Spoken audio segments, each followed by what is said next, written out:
बहुत समय पहले राजस्थान की रेतीली भूमि पर एक छोटा सा गांव बसा हुआ था। गांव के चारों ओर बाबूल और खेजड़ी के पेड़, बीच बीच में बाजरे और चने के खेत और दूर दूर तक फैला हुआ जंगल। उसी गांव में एक साधारण सा परिवार रहता था। उस परिवार का मुखिया था रामपाल चरवाहा। रामपाल का जीवन बेहद साधारण था।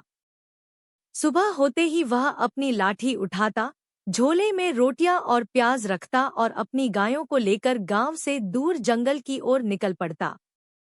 वहां हरे भरे घास के मैदान और नदियों के किनारे उसकी गायें दिन भर चरतीं।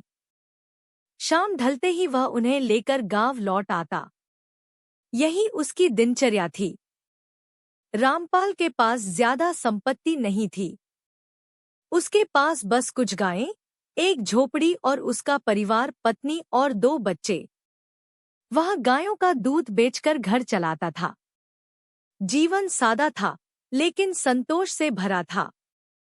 गांव के लोग अक्सर कहते, रामपाल, तेरी गायें बहुत अच्छी हैं। भगवान तुझे खुश रखे। रामपाल मुस्कुरा कर कहता, भाई, ये सब तो ऊपर वाले की देन है। हम तो बस उनकी सेवा करते हैं। गरीब होते हुए भी रामपाल का मन बहुत उदार था। अगर कोई पड़ोसी रोटी मांग लेता तो वह खुशी खुशी दे देता। अगर किसी बच्चे को दूध की जरूरत होती तो वह बिना पैसे लिए दे आता। उसकी पत्नी कभी कभी कहती, रामपाल, हम भी गरीब हैं। इतना बांटोगे तो घर कैसे चलेगा? रामपाल हंसकर जवाब देता, अरे, बांटने से ही तो बरकत होती है। भगवान सबका ख्याल रखते हैं। लेकिन अंदर ही अंदर रामपाल को यह भी महसूस होता कि अगर उसके पास थोड़ी और संपत्ति होती तो वह अपने बच्चों को अच्छे कपड़े दिला पाता, अच्छी झोपड़ी बना पाता। एक दिन की बात है। सुबह सुबह जब रामपाल अपनी गायों को लेकर जंगल गया तो उसने एक विचित्र दृश्य देखा। जंगल के बीचों बीच एक पीपल के पेड़ के नीचे एक दिव्य साधु समाधि में लीन बैठे थे। चारों ओर धुआं जल रहा था, अग्नि से धुएं की लहरें उठ रही थी और साधु का चेहरा तेज से चमक रहा था। रामपाल ने दूर से देखा और मन में विचार किया, ये कोई साधारण साधु नहीं है। इनकी सेवा करनी चाहिए। उस दिन से रामपाल ने यह ठान लिया कि जब भी वह जंगल आएगा तो इन साधु की सेवा करेगा। वह रोज गायों को चराने के बाद उनके पास जाता, उन्हें जल लाकर देता, सूखी लकड़ियां बटोरता और धुना में डालता। कभी अपने झोले से रोटियां निकालकर उनके सामने रखा। साधु कोई और नहीं बल्कि बाबा गोरखनाथ जी थे, जो तपस्या के लिए उस वन में आए थे। रामपाल की निस्वार्थ सेवा देखकर बाबा गोरखनाथ जी प्रसन्न हुए। एक दिन बाबा ने अपनी आंखें खोली और कहा, बेटा रामपाल, तूने बिना किसी स्वार्थ के हमारी सेवा की है। हम तुझ पर प्रसन्न हैं। मांग, क्या चाहता है? रामपाल हाथ जोड़कर बोला, गुरुदेव, मेरे पास कोई बड़ी इच्छा नहीं। बस इतना चाहता हूँ कि मेरे घर का गुजारा ठीक से चलता रहे, मेरे बच्चों को भूखा न रहना पड़े। बाबा मुस्कुराए और बोले, तेरी इच्छा पूरी होगी। आज से यह दिव्य गाय तेरी होगी। जब भी तू इसका दूध दुहेगा, यह कभी दूध देना बंद नहीं करेगी। यह गाय तुझे कभी निराश नहीं करेगी। बाबा ने अपनी योग शक्ति से एक अद्भुत गोमाता को प्रकट किया। वह गाय सामान्य गायों जैसी नहीं थी। उसका रंग चमकीला सफेद, आंखों में करुणा और शरीर से दिव्य आभा निकल रही थी। रामपाल ने आश्चर्य और श्रद्धा से उस गाय को देखा और बाबा के चरणों में गिर पड़ा। गुरुदेव, यह तो बहुत बड़ा वरदान है। मैं इसे संभाल कर रखूंगा। रामपाल गाय को घर ले आया और अपनी पत्नी को सब कुछ बताया। पत्नी चकित रह गई। अगले दिन जब रामपाल ने गाय का दूध दुहा तो बर्तन भर भर कर दूध निकलने लगा। जितना भी दुहे दूध रुकता ही नहीं। रामपाल अब गांव में सबसे ज्यादा दूध वाला बन गया। वह दूध बेचता और उसका घर समृद्ध होने लगा। उसकी झोपड़ी पक्के मकान में बदल गई। बच्चे अच्छे कपड़े पहनने लगे। उसके पास बैल, ऊंट और नौकर चाकर भी आ गए। गांव वाले हैरान रह गए। रामपाल तो रातों रात अमीर हो गया। जरूर भगवान की कोई कृपा है। धीरे धीरे रामपाल का स्वभाव बदलने लगा। पहले जो सबको दूध मुफ्त या कम दाम पर देता था, अब उसने दूध का दाम बहुत बढ़ा दिया।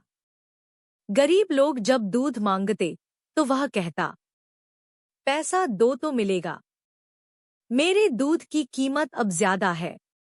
अगर नहीं खरीद सकते तो पानी पी लो। गांव के लोग दुखी हो गए। जो चरवाहा कभी सबका साथी था, अब वही घमंडी और लालची हो गया। पत्नी कई बार समझाती, रामपाल, याद रखो, ये सब बाबा गोरखनाथ जी की कृपा है। घमंड मत करो। परंतु रामपाल उस पर ध्यान न देता। गांव में कई गरीब परिवार थे जिनके छोटे बच्चे दूध के बिना रोते। महिलाएं कहती, हमें तो पहले रामपाल आधा दाम पर दूध दे देता था, अब दाम इतना बढ़ा दिया कि हम खरीद ही नहीं सकते। गांव के बुजुर्ग बोले, लालच और घमंड आदमी को बर्बाद कर देते हैं। रामपाल अपनी राह भूल गया है। जब बाबा गोरखनाथ जी ने देखा कि रामपाल घमंड में डूब गया है और उनकी दी हुई कृपा का दुरुपयोग कर रहा है, तो उन्होंने माया दिखाई। एक सुबह रामपाल गाय का दूध दुहने बैठा। जैसे ही उसने बर्तन लगाया, गाय ने दूध देना बंद कर दिया। उसने बहुत कोशिश की, मंत्र पढ़े, मिठाई खिलाई, प्यार से पुचकारा, यहाँ तक कि गुस्सा भी किया, लेकिन गाय का थन सूखा ही रहा। दिन बीते, हफ्ते बीते, गाय ने दूध देना ही बंद कर दिया। रामपाल परेशान हो गया। उसकी संपत्ति घटने लगी। नौकर चाकर भाग गए। घर का खर्च चलना मुश्किल हो गया। गांव वाले हंसने लगे। देखो, यही होता है जब इंसान घमंड करता है। रामपाल टूट गया। एक रात वह रोते रोते जंगल की ओर भागा और बाबा गोरखनाथ जी के चरणों में गिर पड़ा। गुरुदेव, मुझसे गलती हो गई। मैंने आपकी कृपा का दुरुपयोग किया। मुझे क्षमा करें। बाबा ने शांत स्वर में कहा, रामपाल, गाय हमने तुझे इसलिए दी थी ताकि तू उसका उपयोग सबकी भलाई के लिए करे, पर तूने उसे लालच और घमंड का साधन बना लिया। याद रखो, संपत्ति का अर्थ बांटना है, न कि दबाना। जब तक तेरे मन से घमंड और लालच नहीं मिटता, तब तक गाय दूध नहीं देगी। रामपाल की आंखों से आंसू बहने लगे। उसने प्रतिज्ञा ली, गुरुदेव, अब मैं जीवन भर सेवा करूंगा। गरीबों को दूध मुफ्त में दूंगा। मैं घमंड कभी नहीं करूंगा। रामपाल के हृदय का परिवर्तन देखकर बाबा गोरखनाथ जी प्रसन्न हुए। उन्होंने गाय पर हाथ फेरा और कहा, अब तेरे मन की मैल धुल गई है। जा, गाय फिर से दूध देगी। लेकिन याद रख, यह वरदान सेवा और विनम्रता से ही टिकता है। रामपाल घर लौटा। अगली सुबह जब उसने गाय का दूध दुहा, तो बर्तन फिर भरने लगे। लेकिन अब रामपाल का हृदय बदल चुका था। वह दूध गरीबों में बांटने लगा। गांव के बच्चे प्रसन्न हो गए। औरतें आशीर्वाद देने लगी।